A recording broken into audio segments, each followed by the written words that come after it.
اگر آپ میں سے کسی کے والدین فوت ہو جائیں تو والدین کے فوت ہونے کے بعد آپ نے ان کے لیے یہ 5 کام کرنے ہیں، اور یہ کام کرنے کے لیے ہمیں اللہ کے نبی صلی اللہ علیہ وسلم نے فرمایا ہے۔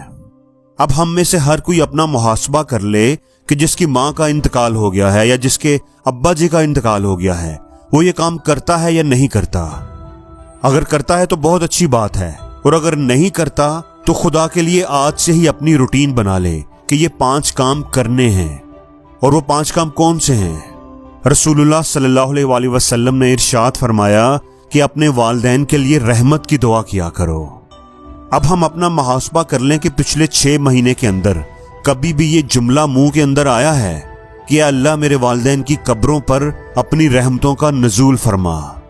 اگر آیا ہے تو آپ اس حدیث پر عمل کرنے والے ہیں، اور اگر نہیں آیا تو آپ کا شمار ان اولادوں میں ہوتا ہے جو بڑی ہی احسان فراموش ہیں۔ یہی ماں باپ تھے جنہوں نے ہمیں پال پوس کر بڑا کیا، ہمارے پیمپر تبدیل کیے، ہمارا خرچہ اٹھایا، پڑھایا لکھایا، شادیاں کروائیں، کاروبار سیٹ کر کے تمہیں ٹرانسفر کیا۔ اور اگر کچھ بھی نہ کیا ہو تو ہمیں پیدا کرنا ہی ماں باپ کا اتنا بڑا حق ہے کہ تم ساری زندگی لگے رہو تو وہ حق بھی کبھی پورا نہیں کر سکتے۔ اور بعض بچے تو ایسے ہوتے ہیں کہ والدین کا احسان ماننے کی بجائے کہتے ہیں کہ میرے ماں باپ نے میرے لیے کیا ہی کیا ہے۔ اس لیے اپنے ماں باپ کے لیے دعا کرو، اور سب سے بہترین دعا جو اللہ نے سکھائی ہے وہ ہے کہ رب ارحمہما کما ربیانی صغیرا۔ دوسرا ارشاد فرمایا کہ اپنے والدین کے لیے دعائے مغفرت کیا کرو۔ تو پہلا کام ہے دعائے رحمت کرنا کہ اللہ میرے والدین کی قبروں پر رحمت کا نزول فرما، اور دوسرا کام ہے ان کے لیے بخشش کی دعا کرنا کہ اللہ میرے والدین سے اگر کوئی غلطی سرزد ہو گئی ہے تو انہیں معاف فرما دے، ان کے کبیرہ اور صغیرہ گناہوں کو معاف کر دے۔ تیسرا کام جو والدین کی طرف سے ہمارے ذمہ ہے، جو اللہ کے نبی نے ارشاد فرمایا ہے، وہ یہ ہے کہ ماں باپ نے اپنی زندگی میں جو وعدے کیے ہوئے ہیں، جو ایگریمنٹ کیے ہوئے ہیں، جو عہد کیے ہوئے ہیں، ان کو پورا کرنا بچوں کی ذمہ داری ہے۔ ابا جی نے اگر کوئی قرضہ لیا ہوا ہے تو اس کو ادا کرنا بچوں کی ذمہ داری ہے۔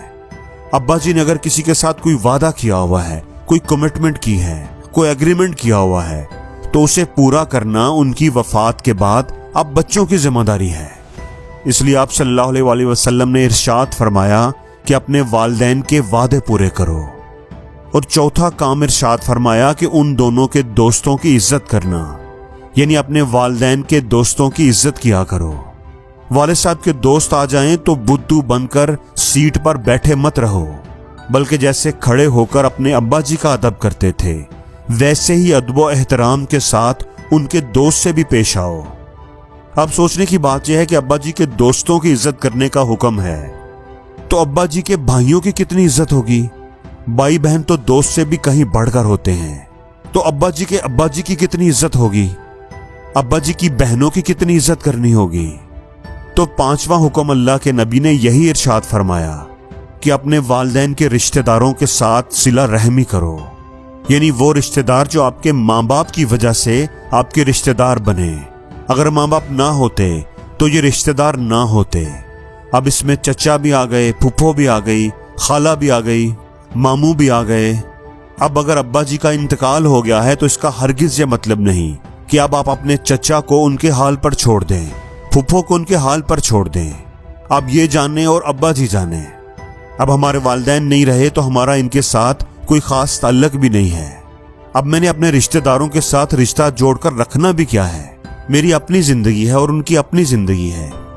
تو ہمارا جو اسلامی کلچر ہے وہ آپ کو یہ کہتا ہے کہ اپنے رشتوں کو جوڑ کر رکھو، چچا سے بھی جوڑو، خالہ سے بھی جوڑو، ماموں سے بھی جوڑو، پھپھو سے بھی جوڑو، بہن اور بھائی کے بچوں سے بھی جوڑو، ہر ایک کی خبر لو، بے حس بن کر، خود غرض بن کر اپنی زندگی نہ گزارتے رہو۔